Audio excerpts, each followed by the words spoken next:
हो जाएगी। पर अगर बाह्य युद्ध जीतने के भी ये पार्थ अगर अंतस युद्ध में हारा रहा तो कभी भी अपने जीवन में शांति और क्षमा को प्राप्त नहीं कर पाएगा। इसलिए महाभारत में गीता को प्रधान रखा है।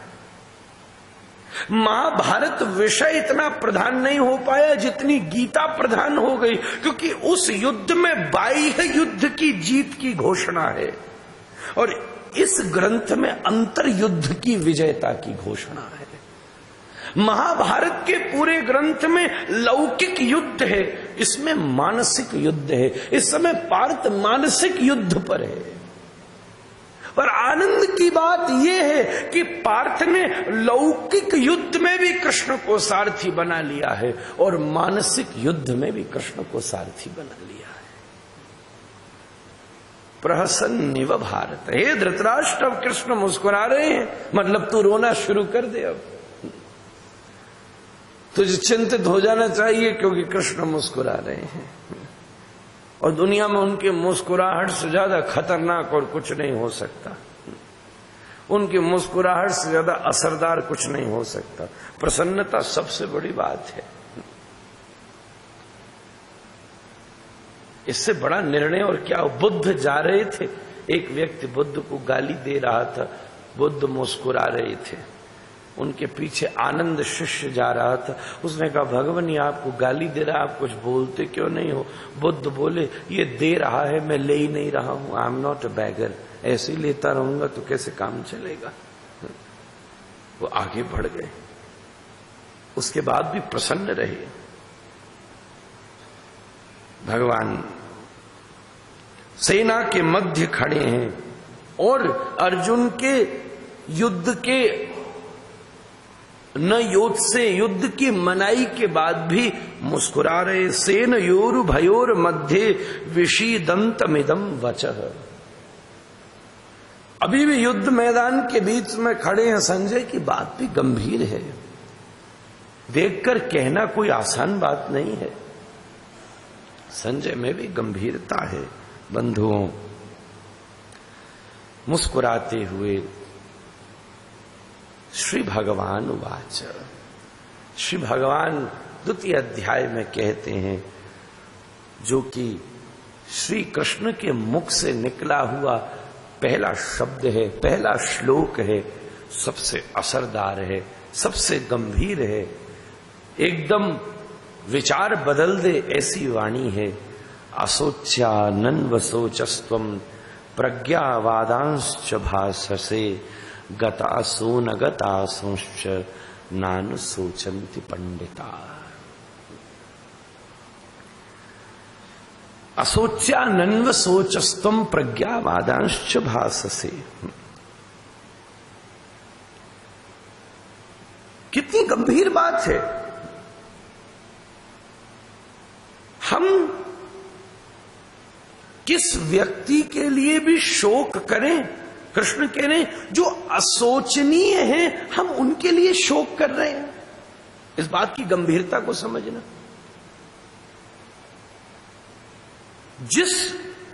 जिसकी मृत्यु अनिवार्य है, हमारे हृदय में शोक का जन्म होता कब है? कोई अपना चला जाए, कोई जगत का चला जाए। इससे बड़ी कृत्रिम बात और क्या हो सकती है? जिस जगत का नियम मृत्यु है, जहां जन्म के बाद मृत्युता अनिवार्य है, जहां एक न एक रोज ये हंगामा होना ही होना है, जहां मृत्युर्वै प्राणिनाम ध्रुव है, जिस जगह को एक और भाषा में मृत्यु लोक ही कहते हैं, अगर वहां पर भी किसी के जाने का किसी के अंदर शोक जन्म ले तो ये उसी के हृदय की विकारता है। जो अशोचनीय है उस विषय में तू शोक क्यों कर रहा है? इस स्टेटमेंट की कितनी गंभीरता है। अगर विचार करने हम उतरें, बंधुओं, मैं समझता हूं शायद आज के जमाने में विज्ञान की सहायता लेके 7 समुंदर भी पार हो सकते, पर कृष्ण के कई हुए श्लोकों को पार करना बड़ा संभव है। हम किस व्यक्ति के लिए भी सद्भावना रखें, प्रेम करना अच्छी बात है, पर वो हुआ कहां, ये बड़ी भारी प्राधान्यता है। प्रेम अद्भुततम विषय है, पर वो हुआ किससे? पुरंजन का पुरंजनी से हो गया था, भागवत के, बड़ी गड़बड़ हो गई। अजामिल का पिंगला से हो गया था, बड़ी गड़बड़ हो गई। सद्भावना का हृदय भी किसके लिए जन्म ले, इस बात का विचार करना बहुत गंभीरतम विषय है। असोच्या नन्व सोचस्त्वम प्रज्ञावादांश्च भाससे।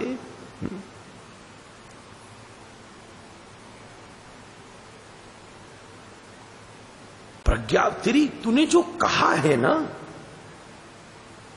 वो बातें तो पंडितों की हैं, पर वो तेरी बातों तक है, तेरे आचरणों तक नहीं है। एक महात्मा किसको कहते हैं? मनश्येकम वचश्येकम कर्मण्येकम महात्मनः, मनश्यन्यत वचश्यन्यत कर्मण्यन्यत दुरात्मनः। तूने वचन तो बहुत अच्छा कहा, प्रज्ञावान जैसा वचन कहा है, पर तेरे वचनों में और तेरे कृत्य में बहुत बड़ा फर्क है। बातें तेरी बड़ी बड़ी हैं, पर तेरी दशा कितनी छोटी हो रही है। तो उनके लिए शोक कर रहा है जो असोचनीय है। एक बुद्ध पुरुष, एक पंडित, आज के जमाने में पंडित शब्द भी बड़ा छोटा मान लिया गया। अरे पंडित जी आ रहे हैं, टोंटबाजी का भी शब्द हो गया। ओह देखो पंडित आ गया, जातिवाचक शब्द भी हो गया। बड़ा गंभीरतम विषय है। पंडा का मतलब होता है बुद्धि, पंडित का मतलब होता है बुद्धिमान। एक प्रज्ञावान, एक बुद्धिमान व्यक्ति कौन है? जो न बीते पर विचार करता है, न आने वालों की समस्या और चिंता करता है, बल्कि जो वर्तमान का सुख लेता है, इस समय स्थित है। अगर इस समय, सबसे बड़ी बात यही है कि आपके पास इस समय क्या है। जो इस समय है वो हर समय है, जो इस समय नहीं है वो कभी भी नहीं हो सकता। क्या आप वर्तमान में प्रसन्न हैं? इस समय प्रसन्न हैं तो सदैव होंगे, इस समय नहीं है तो कभी भी नहीं होंगे। क्या आप वर्तमान में संतुष्ट हैं? इस समय हैं तो सदैव होंगे, इस समय नहीं है तो कभी नहीं होंगे। अगर आप वर्तमान में शांत हैं तो जीवन के हर क्षण में होंगे, इस समय नहीं है तो कभी भी नहीं होंगे। हमारे जीवन में शांति, हमारे जीवन में सुख, हमारे जीवन में संतुष्टि किसी न किसी भविष्य की योजना पर निर्भर रहती है। ये भूल है। अगर ऐसा हो गया तो हाँ अच्छा तो है, बस ये और हो जाए, बस फिर तो हम शांति शांत हैं। मुझे एक बच्चा मिला, मैंने उससे पूछा आर यू हैप्पी? बोला बस मेरा स्कूल अच्छे से निकल जाए, मेरी इंटर अच्छे से हो जाए, बस फिर तो महाराज क्या कहें। एक दिन इंटर पार हुई, मैंने कहा now are you happy? Distinction आई है तेरी, अब तो तुझे खुश होना चाहिए। बोले नहीं महाराज अभी तो मैं भाग रहा हूं, मुझे कॉलेज में कोई एडमिशन नहीं मिल रहा। अभी जो प्राप्त हुआ था उसका सुख न ले सका, उसको आने से पहले ये चिंता शुरू हो गई कि अब आगे की बात क्या है। कॉलेज में था, बड़ी अच्छी जगह एडमिशन मिला, अब आर यू हैप्पी? बोले ये तो पार हो जाए। कुछ देर बाद खबर लगी कि गोल्ड मेडल मिला है, यूनिवर्सिटी टॉप करी। मैंने पूछा क्या अब तू खुश है? बोले महाराज कोई मल्टीनेशनल कंपनी में जॉब तो लगी। जॉब भी लग गई और इतनी बढ़िया लगी कि एक बढ़िया फ्लैट मिला है, एक कार मिली है, एक कंप्यूटर मिला है, एक फोन मिला है, don't have to pay anything, very luxurious apartment. I asked are you happy now? तो कहता है इतना बड़ा घर में अकेले रह के क्या करूंगा, कुछ चंद्रमुखी पत्नी आए महाराज, कुछ ढूंढो आप मेरे लिए। चलो एक दिन उसकी शादी भी हो गई। मैंने पूछा अब आर यू हैप्पी नाउ? बोले नहीं महाराज बहुत समय हो गया, कोई चंदा सा बेटा ही नहीं होता, आप ही कोई अनुष्ठान पूजा कराओ। मैंने मैं कौन सा अनुष्ठान कराऊं?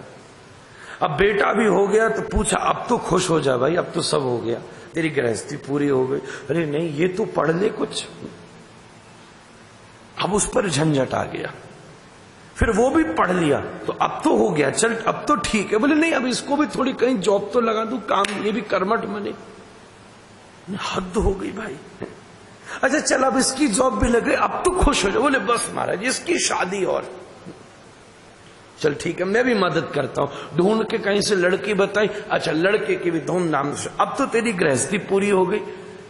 तो कहता है महाराज जी पोते का दर्शन तो सौभाग्यशालियों को मिलता है, उसको और खिला लो, बस फिर तो हो ही गया काम।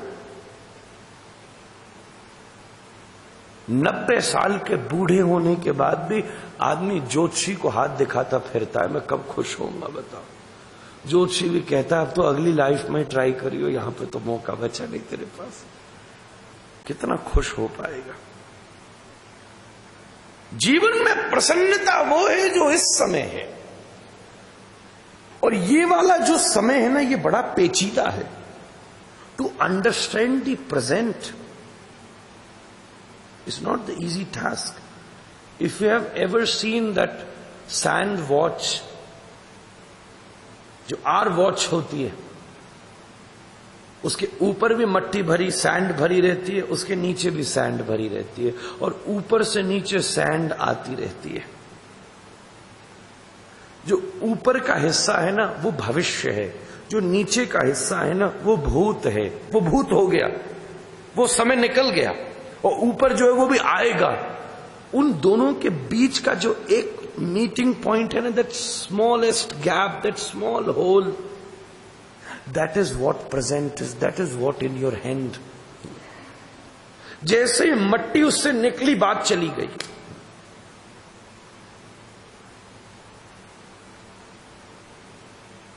अभी ऊपर है तो अभी तो आगे आने वाली है। वर्तमान में कौन है? वर्तमान को एक इटालियन फिलोसोफर हुआ समरसीवर मॉम, वो कहता है एक शुद्ध व्यक्ति कौन सा है जो 2 नियमों का पालन करता है। सबसे महत्वपूर्ण समय कौन सा है ये, और सबसे महत्वपूर्ण व्यक्ति कौन है जो सामने बैठा है।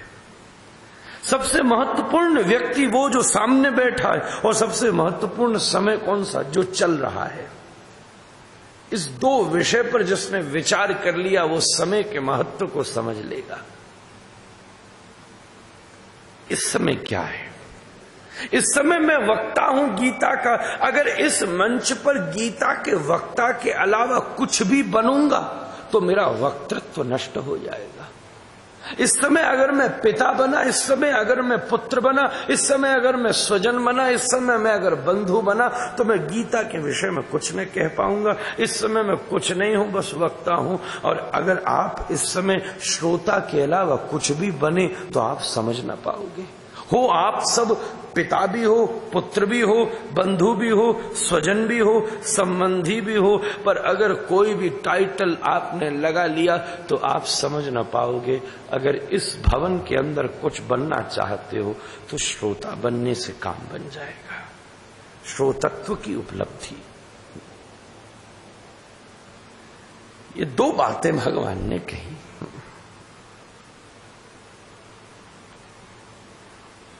तो अपनी कही हुई बातों को, प्रज्ञावानों की बातें तो मानता है, पर बातें दोहरा देने का मतलब विद्वान होने नहीं होता। बातें करना कोई ज्यादा कठिन बात है क्या? प्रज्ञावादांश भाषसे, श्री कृष्ण की कहनी पर कितनी गंभीरता है। कोई बहुत बढ़िया बढ़िया बात करता है, इसका मतलब ये नहीं है कि वो प्रबुद्ध पुरुष है, वो पंडित है। बातें तो कहीं से भी मिल जाती है, इतना प्रचार है, टीवी खोल के देख लो, कोई कैसेट सुन करके कर लो। और भारतीय व्यक्ति कम से कम इतना प्रबुद्ध तो है कि उसको बातें बनानी तो आ ही जाती है। भारतीय जैसा बात बनाने वाला हमको पूरी दुनिया में कहीं नहीं मिलता। हमारे भारत के पास इतना कल्चर है, इतना सब्जेक्ट मैटर है, इतनी सभ्यता, इतने प्रदेश, इतनी जाति, इतनी भाषाएं, इतने संबंध, इतने दूर दूर तक रिलेशन हैं। दो जने कोर्ट में केस लड़ रहे थे, 10 साल के बाद पता चला ओहो ये तो मेरी ही मां की मौसी के भतीजा का लड़का है, ओहो ये तो रिश्तेदार है। दो भारतीय बैठ जाएं, सब कहीं ना कहीं से रिश्तेदारी ढूंढ ही लेते हैं। दो परदेसी मिल जाएं, कहीं ना कहीं से मिल ही जाएंगे। प्रबुद्ध बातें तो आज कोई भी कर लेता है। आपका फोन कितनी बढ़िया बढ़िया बातें करता है, देखो कितनी एप्लीकेशन से सुबह सुबह व्हाट्सएप के ऊपर क्या बढ़िया बढ़िया संदेश आते हैं, आपके सोशल मीडिया के ऊपर क्या बढ़िया बढ़िया बातें आती हैं, बड़ी कितनी अच्छी अच्छी बातें बताता है। कितने लोग तो भक्ति उसी चक्कर में बने जा रहे हैं। पर वो पंडित होगा ऐसे कहने में तो दिक्कत है। आजकल यूथ के बीच में एक और नया बाबा आया, उसको कहते गूगल बाबा। हम लोग भी उसका प्रयोग करते। वो फोनों पे रहता है, कुछ भी आप लिखिए वो आपको पूरा जवाब देगा, बढ़िया से बढ़िया आपको बताएगा। सर्च इंजन है, whatever you want to ask is going to answer you everything, no matter what. किसी का नाम लिखो, उसके बारे में पूरा चिट्ठा खोल देगा। पर ये कहना कि वो पंडित है, ये तो बड़ी गड़बड़ बात है। भगवान कहने प्रज्ञावादांश भाष्य से, तेरी भाषा में तो बड़े अलंकार थे, तेरी भाषा में बड़ा वेदांत था, तेरी भाषा में बड़ी गंभीरता थी, तुझे जीत नहीं चाहिए। ये सब कैसे होगा, वर्ण शंकर हो जाएंगे, मैं कृतज्ञ कैसे बन जाऊं, जिन्होंने मेरा उपकार किया मैं उन पर धनुष कैसे चढ़ा दूं। पर जब वर्ड्स के बाद एक्शन की बात आई तब असोचा नन्व सोचस्तम। असोचनीयों के विषय में सोच करता है। हम विचार भी किसके बारे में करें? किसी अधर्म का संग और अधर्म का विचार और अधर्म की चर्चा भी एक अधर्म ही मानी गई है। हम धार्मिक हैं, हम करते नहीं हैं, पर किसी अधार्मिक से हमारा प्रेम बहुत है। ये जीवन में बड़ी भारी नष्टता, जीवन में बड़ी भारी पतन को उपलब्धि करा सकता है। ये भी एक अधर्म का ही स्वरूप है। श्री कृष्ण की कई पहली बात गजब है। या तो व्यक्ति बीती हुई बातों पर विचार रखता है, भूत का विचार करता है, या भविष्य को लेकर चिंतित रहता है, इसलिए वर्तमान में उपस्थित होने वाले चिंतन से निवृत्त हो जाता है। चिंता वही है जो भविष्य के लिए होती है और चिंतन वही है जो वर्तमान में हो सकता है।